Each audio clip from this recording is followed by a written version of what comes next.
We're going to get back into some coverage of round 3 here.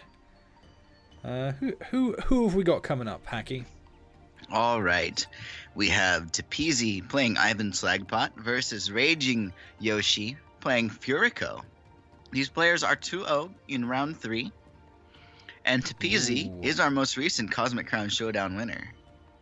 I have seen this Furico deck and heard tell of its power. So I am excited to see it in action. Collect Sapphire Wild holding an Arcane Soil. Draw 2 cards, summon a Dreadling for each card in your hand, and a couple of Consult the Talons. Would Warpsteel Shardsworn, is this a evolution of that Dreadling Sapphire style? It seems to be, yeah.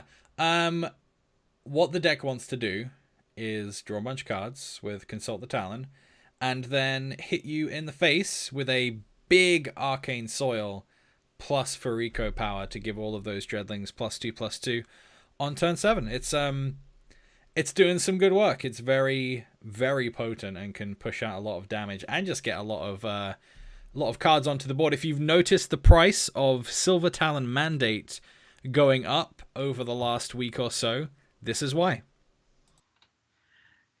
On Tpeezy's side, though, both players have actually redrawn their hand, and Tpeezy is on a 1-shard blood-only 5-card hand at the moment. So risky stuff, but he is on the play.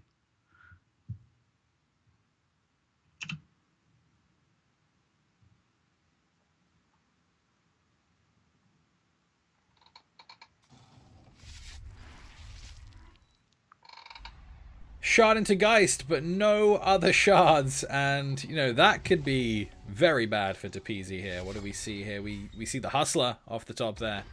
We're going to see that Warpsteel Shards one next turn. We see a non-shard draw for Tpeezy here, and that's going to mean no plays this turn. Seeing a lot more Hustler now that 4 damage to your face one-sided isn't an immense thing. Who wouldn't want a Transmografade attached to a troop? No shard again. This is probably going to end fairly quickly. We got Skyguard on that Depth Crawler too there as well, so that means the Geist is gone, and perhaps Tpeezy didn't even realize that he was going to lose that Geist there. It was created. Sometimes we get into the habit of not even checking the icons that appear on created cards. Does find a second resource. Can't do anything about it this turn. It's a slow shard. Is slow. But on the other side, Furico RagingYoshi does not have resources to get out of here. There's a lot of those power Consult in the the Talons. They cost 7, are cheaper when you have troops, but can only be mobilized once for 5. So this was an interesting play. We saw the Transmografade come down there, perhaps in the hope that that was the only Underworld troop available, and it would stop the driver from getting that allegiance. Wow, this is a very interesting looking hand. 3 Arcane Soil, 3 Consult the Talon now, and a Hustler. 1 more resource, and things are starting to look a lot better here. Such a good start for RagingYoshi. You know, Tpeezy stumbling pretty hard there on the 1 resource, but, you know, RagingYoshi stuck on 3, just as bad right now. Finds a 4th resource. That'll make Pipit Hustler available. It can transform the Underworld Crusader while also blocking the Mortar Trike Driver. Opts for the Mortar Trike Driver to reduce the damage here. The Cremate comes down as well, taking that out for a finish. And we see the Crimson Slayer come in. So, I mean, it's still a pretty potent board state here. We see Silver Talon Mandate come down. That's pretty big, actually. It's a constant that puts out 3 Birdocrats, I believe they're called. Birdocrats. But here comes the Crimson Slayer pump. Whenever a troop is scrounged, gains crush and +3 attack. None of these Birdocrats are going to block. Cards are going to want to be drawn.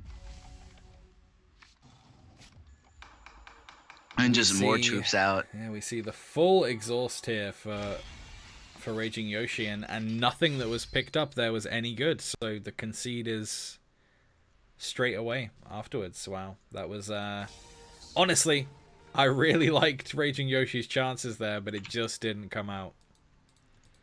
That's not what the deck is supposed to do.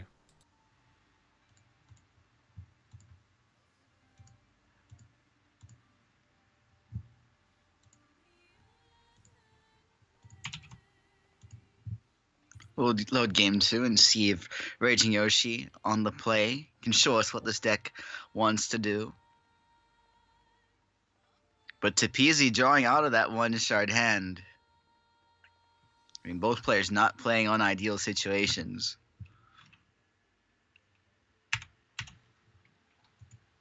Yeah, it's interesting that essentially 3 shards is just as bad for Furiko as 1 shard is for Ivan Slagpot. Both shard screwed, but just one had more shards than the other one. This is looking interesting though. A Thunderfield Seer, a very good hand actually against a potentially aggressive start here. Thunderfield Seer, 2 Warp Steel, Shard Sworn, and then a whole host of different varieties of shard there versus a couple of lackeys, a Graven Geist. Do you think he'll keep this hand? I don't know. There is no blood in this hand, which is certainly a concern. But I don't know. I'm a risky player, but chooses not to, and that is a much better looking hand. So that looks like the right choice there. But it was definitely powerful. It was tempting, but you're taking a big risk, and that's a 7-card hand.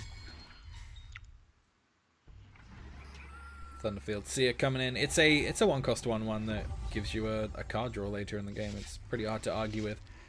We see the blood come down here. No Geist though this time, so that's not going to make a huge difference.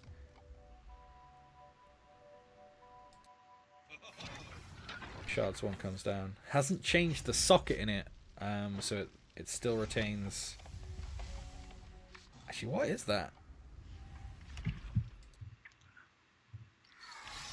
Can't remember what the other wild socket is. Blight Blossom, Deathcry. Ah, indeed. Oh, okay, that makes sense because you want the more troops for the charge power and for the Consult the Talons too. But we aren't seeing any Consult the Talons. They all came last game. It's true. That's true. So what we see here is a handful of troops, a bunch of troops on the board, and more importantly, the next action that is drawn has draw 2 cards on it, which is potentially very, very good. We see the chump here with the Shard Sworn. That's going to replace itself with the Blight Blossom. We don't see the swing with the Crimson Slayer because the trade here is actually very good for RagingYoshi.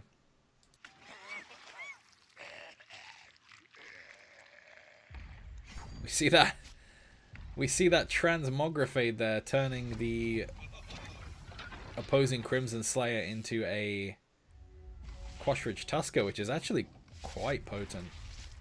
But we see actually RagingYoshi deciding to go a bit aggro here. He's got that Apostate in hand, so if a resource is drawn next turn, potentially we're only a turn away from getting that charge power online. This is still huge damage though. Probably trade. Doesn't trade for the Quashridge Tusker. Lets it through. That's actually quite interesting. Deciding to block 4 damage instead. Do see that resource, and if that gets a resource on top, it means that charge power is online next turn without fail here. So pretty strong stuff. We see no swing. The swing there would have pushed through likely 5 damage, and one of the troops would have been lost. That might have been the best way to go about it, honestly. We see that knowledge and fear there of the Furiko charge power. Knows that he doesn't want to swing in here because he's about to get pummeled in the face. So we do see that the resource was put on top there. And we see that big swing. This is huge damage, and a lot of it needs to be blocked, honestly. Down to 3.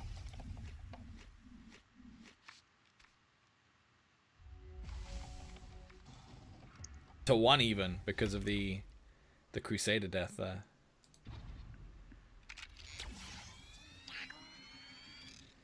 Dread Apprentice comes in. This is big damage too. We see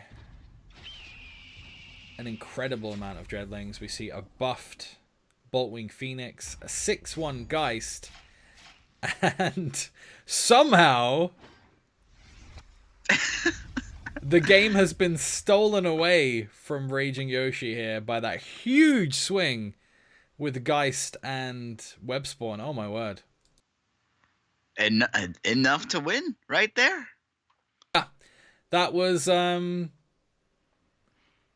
incredibly brutal. A speed Phoenix, the Graven Geist getting bigger when troops leave crypts when scrounged, and a whole host of Dreadlings.